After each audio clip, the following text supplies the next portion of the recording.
بسم اللہ الرحمن الرحیم۔ السلام علیکم ورحمۃ اللہ وبرکاتہ۔ حالات حاضرہ کے پروگرام فکر و نظر کے ساتھ میں حاضر ہوں، جاوید اقبال، اور آج کا موضوع ہے جس پر ہم گفتگو کریں گے گلگت بلتستان میں حالیہ انتخابات کے حوالے سے۔ تو ناظرین کرام، سیاسی ٹیمپریچر اس وقت جی بی کے اندر بہت اپنے عروج پر ہیں۔ ہر سیاسی جماعت اور مذہبی جماعتیں اپنی سیاسی کیمپین کا بہترین آغاز کر چکے ہیں اور اپنے نت نئے وعدوں کے ذریعے ہر کوئی ووٹرز کو اپنے طرف جذب کرنے کی کوشش کر رہے ہیں۔ اس حوالے سے گفتگو کرنے کے لیے ہمارے ساتھ موجود ہے جناب نوازش علی زین الدین صاحب۔ تو آپ سے ہم سب سے پہلے یہی سوال کریں گے، کیونکہ بہت سارے لوگوں کا خیال یہی ہے کہ موجودہ نظام میں بیٹھ کر مثبت تبدیلی لانا ممکن نہیں ہے، تو ہمارا آپ سے یہی سوال ہے کہ آیا اس نظام میں جو کہ پاکستان کے اندر موجود ہے، بالخصوص گلگت بلتستان جو کہ ایک متنازع علاقہ ہے اور وہاں کے حقوق کے حوالے سے بہت سارے لوگوں بالخصوص نوجوان نسل میں تحفظات پائے جاتے ہیں، تو اس سیٹ اپ میں جو کہ موجودہ حالیہ ہم سب کے سامنے ہے، اس میں بیٹھ کر مثبت تبدیلی اور بالخصوص جیبی حقوق کے لیے کے حوالے سے کوئی تبدیلی لانا ممکن ہے یا نہیں ہے؟ بسم اللہ الرحمن الرحیم۔ جی بالکل، جس طرح آپ نے بیان کیا، اس وقت گلگت بلتستان کے اندر سیاسی گہما گہمی ہے، تو اس میں دیکھیں کہ گلگت بلتستان کے حقوق کے حوالے سے کچھ بنیادی حقوق ہیں جس سے یہ علاقہ محروم ہے۔ یعنی 75 سالوں سے زیادہ عرصہ گزر گیا، ابھی تک یہ سرزمین بے آئین ہے۔ حقیقت میں یہ ہے کہ ریاست پاکستان نے ابھی ہمیں مکمل ایک پاکستانی تسلیم نہیں کیا، یعنی وہاں کی سرزمین پاکستانی ہے، کیٹو پاکستانی ہے، دریا سندھ پاکستان کا ہے، اور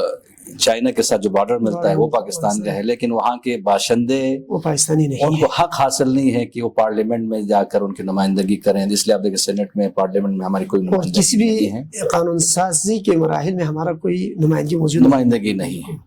جبکہ دوسری طرف آپ دیکھیں نا کہ ہمارے ساتھ مشابہ جو خطہ ہے لداخ میں، کارگل میں، ان کو باقاعدہ یعنی حقوق حاصل ہیں اور پارلیمنٹ میں ان کی نمائندگی ہے، تو لہٰذا جو بنیادی حق ہے اس سے تو ہم محروم ہیں۔ تو سوال یہ پیدا ہوتا ہے کیا ان انتخابات کے ذریعے کہ ہم بنیادی حقوق حاصل کر سکتے ہیں یا نہیں کر سکتے؟ تو حقیقت یہ ہے کہ وہاں کے جو ارباب حل و عقد ہیں ان کو سوچنا چاہیے اس حوالے سے۔ اب وہاں پہ آپ دیکھیں اس وقت وفاقی جو پارٹیاں آتی ہیں، چاہے وہ نون لیگ ہو، پیپلز پارٹی ہو، تحریک انصاف ہو، ان سب ایک مطالبہ کریں۔ آپ اتنے وعدے تو کرتے ہیں، آپ الیکشن سے پہلے کیا کریں؟ پاکستان میں رسمی طور پر جی بی کو 5واں صوبہ قرار دیں، باقی پارٹیوں سے یہ تقاضا کریں وہ اپنے نمائندے ان کے حق میں دستبرار کریں۔ یعنی ابھی الیکشن کی ضرورت نہیں ہے۔ مثلا آج نون لیگ کی حکومت ہے وفاق میں، پیپلز پارٹی کی بلکہ مشترکہ حکومت ہے، اور اگر یہ دونوں مل کے کریں تو پھر ممکن ہے ان کے لیے، تو لہٰذا ان سے مطالبہ کریں۔ اگر واقعاً آپ چاہتے ہیں کہ یہاں پہ کام کریں، یہاں تبدیلی لائیں، یہاں کے لوگوں کو حقوق دیں، تو بنیادی حق ہے جس سے آپ نے ہمیں محروم کیا ہے، تو لہٰذا آپ الیکشن سے پہلے گلگت بلتستان کو 5واں صوبہ بنا دیں اور اپنی حکومت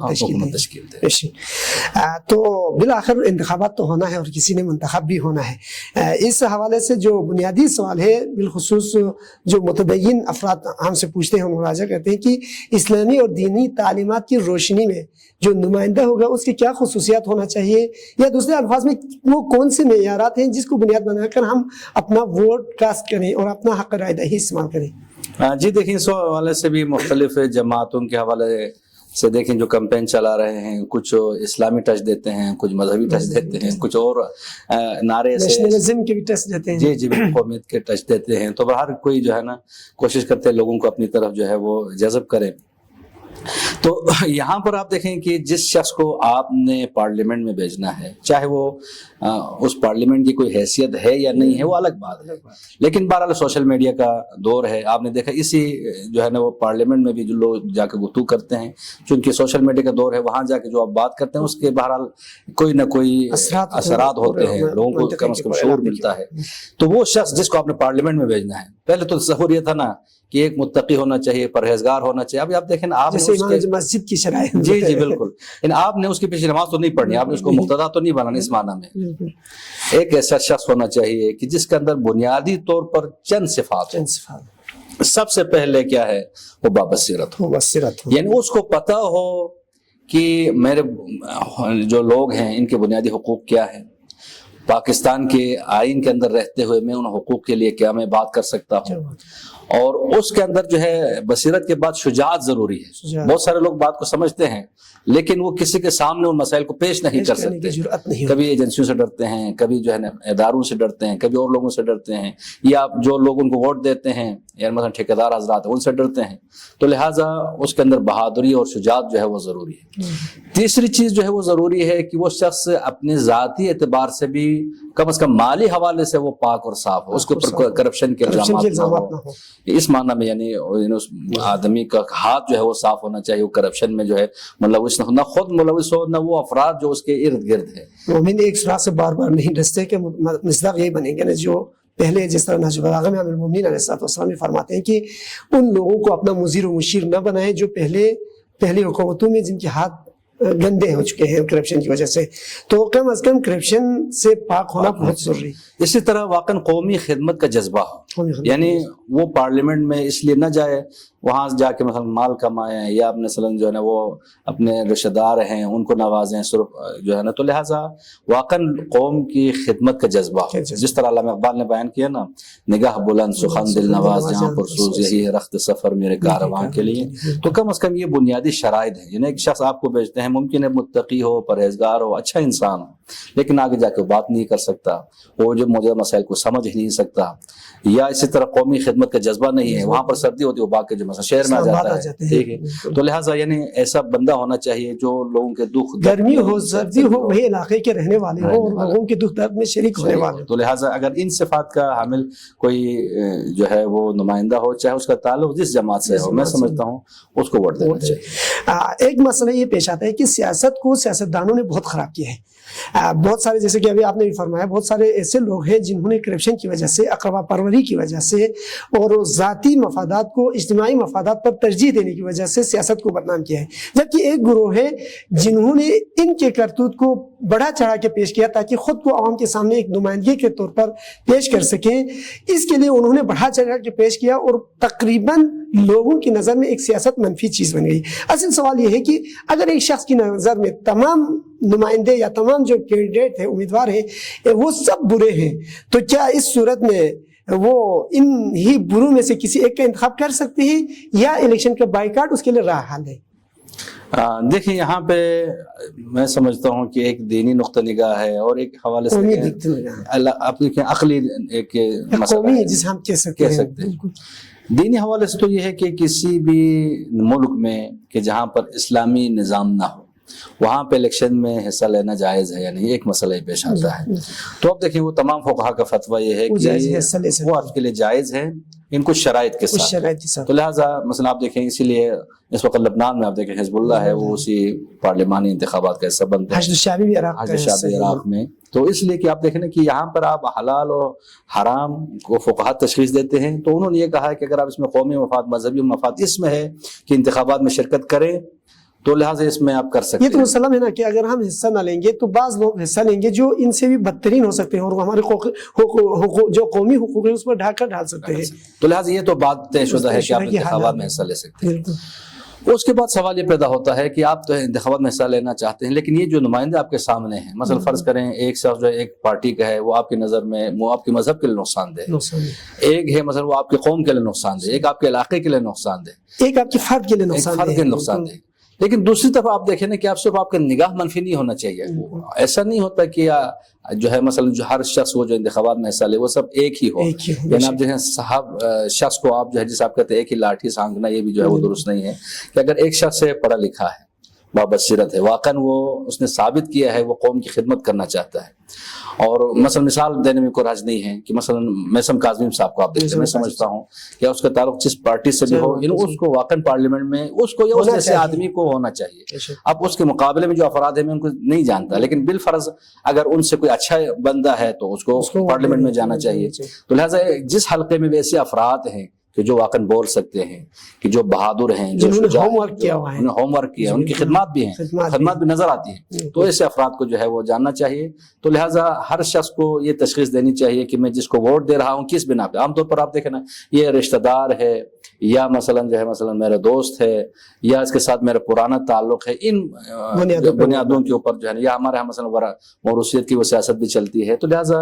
ان معیارات کو مد نظر رکھتے ہوئے ہمیں کسی فرد کو ووٹ دینا چاہیے۔ دوسرے الفاظ میں امیر المومنین علیہ السلام کی اس حدیث کے مطابق ہمیں آگے بڑھنا چاہیے جس میں امیر المومنین عاقل کی خصوصیات بیان کرتے ہوئے فرماتے ہیں کہ عاقل وہ نہیں ہے جو خیر و شر میں تمیز دے سکے، بلکہ عاقل وہ ہے جو خیر الشرین کو میں سے ایک کا، جو دونوں شر ہیں یعنی خیر الشرین میں سے خیر کا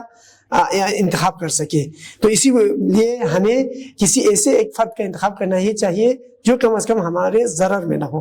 اسی حوالے سے بعض لوگ کو اس سیاست کو اس الیکشن کو دیکھتے ہوئے سوشل میڈیا پہ کیمپین چلاتے ہوئے نظر آتے ہیں کہ افسوس کی بات ہے غدیر کے اس ایام میں لوگ غدیر کو بھلا کر ثقیفائی نظام کا حصہ بنتے ہوئے نظر آ رہے ہیں۔ ان کے مدعا یہ ہے کہ اس الیکشن میں حصہ لینا ثقیفائی نظام کا حصہ بننے کے مترادف ہے، اور ابھی چونکہ غدیر کے ایام ہے، غدیر ولایت کے نظام کا حصہ ہے اور ولایت کو چھوڑ کر وہ ثقیفہ میں جا رہے ہیں۔ کیا ان کا یہ اسٹیٹمنٹ درست ہے؟ کیا ہر الیکشن میں حصہ لینے والا ثقیفائی نظام کا حصہ بنیں گے؟ اور اس کو آپ کیسے دیکھیں گے؟ دیکھیں، وہ تو آپ کی خدمت میں نے اشارتاً پہلے آپ کی خدمت میں بیان کیا تھا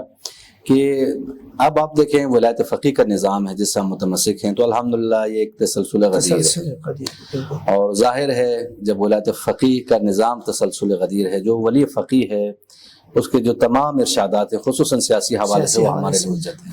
اب حزب اللہ لبنان نے حصہ لیا انتخابات میں تو ولی فقیہ سے اجازت لی، تو نہ صرف ولی فقیہ نے اجازت نہیں دی بلکہ ان کو سپورٹ بھی کیا، تو لہٰذا ولی فقیہ کی طرف سے یعنی ممانعت نہیں ہے۔ ممانعت جب نہیں ہے تو اس کا مطلب یہ ہے کہ آپ سے کا نظام ایسا نہیں بنتا۔ ہاں، ایک دفعہ یہ کہ آپ اسی نظام کو، اسی موجودہ کو ہی اسلامی نظام سمجھ کے اگر حصہ لیتے ہیں،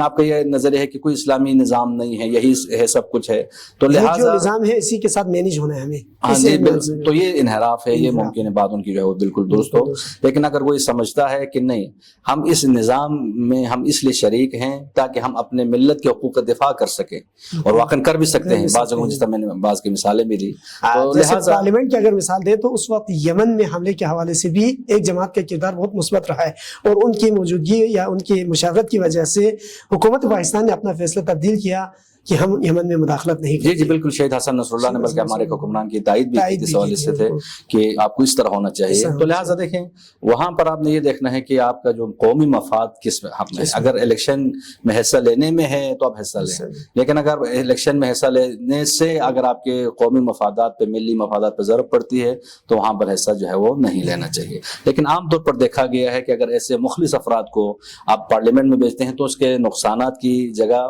جو ہے نا وہ فائدے زیادہ ہیں، تو لہٰذا اس میدان کو ہمیں ان افراد کے لیے جو آپ کے ملت کے دشمن ہیں، جو آپ کے علاقے کے دشمن ہیں، جو آپ کے قوم کے دشمن ہیں، پاکستان کی دشمن ہیں، ان کے لیے اس میدان کو آپ کو خالی نہیں چھوڑنا چاہیے، آپ کو ہر میدان میں حاضر رہنا چاہیے، جس طرح شہید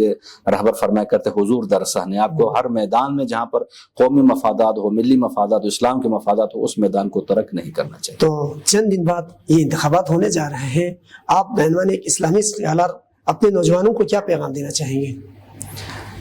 میں گزشتہ تجربات کی روشنی میں خصوصاً جے بی کے نوجوانوں سے یہی تقاضا کرتا ہوں، تو دیکھیں کسی بھی جماعت کے حوالے سے آپ کا یہ نظر نہ ہو کہ آپ کی یہ سوچ ہی نہ ہو کہ یہ جماعت 100% درست ہے، باقی سب غلط ہے، کیونکہ یہ ہم نے تلخ تجربات ہم نے بچپن میں بھی دیکھے ہیں کہ مثلا یہ حق ہے اور باقی اسلام کے خلاف ہے، وہ تشیع سے خارج ہیں، تو لہٰذا کسی کو ووٹ دینے سے نہ آپ تشیع میں داخل ہوتے ہیں اور نہ کسی کو ووٹ نہ دینے سے آپ تشیع سے خارج ہوتے ہیں، تو لہٰذا اس کو حق باطل اور اس کو تشیع اور اسلام کا وہ نہ بنائیں۔ خصوصاً بلتستان کے حوالے سے تو آپ دیکھیں الحمدللہ جتنے بھی حلقے ہیں سب کے سب جو ہے وہ مولا علی کے ماننے والے ہیں، سب کے سب جو ہے وہ شیعہ ہیں، سب کے سب جو ہے وہ مومن ہیں، تو اب سوال یہ پیدا ہوتا ہے، ہاں بعض اوقات اس طرح ہوتا ہے کہ فلان شخص کا تعلق کسی ایک ایسی جماعت سے ہے کہ جو آپ کے قومی، مذہبی، اسلام کے حوالے سے واقعاً اگر نقصان دہ ہے تو اس شخص کو ووٹ نہیں دینا چاہیے، لیکن اس میں بھی آپ دیکھیں دونوں زاویوں کو دیکھنے کی ضرورت ہے، لیکن ہو سکتا ہے کہ دوسرے کے نظر یہ ہو نہیں میں اس جماعت کو اس لیے ووٹ دے رہا ہوں کہ اس کے فائدے زیادہ ہیں، پاکستان کے لیے خدمات زیادہ ہیں، مثلا ایران کے حوالے سے اس جماعت کے مثلا اچھے کردار ہے، تو لہٰذا ہو سکتا ہے ان کی نظر یہ ہو، تو لہٰذا اس شخص کو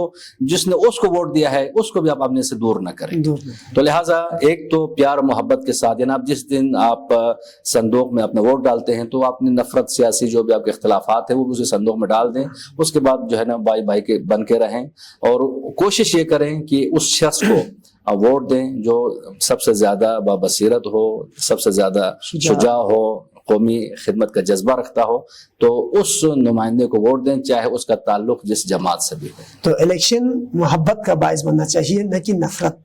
الیکشن کے بعد ایسے ہی ہم ایک دوسرے سے جڑے رہیں جیسے الیکشن سے پہلے ہم جڑے رہتے تھے۔ اسی کے ساتھ ہمارے پروگرام اپنے اختتام کو پہنچتا ہے، مجھے دیجیے اجازت، اللہ حافظ۔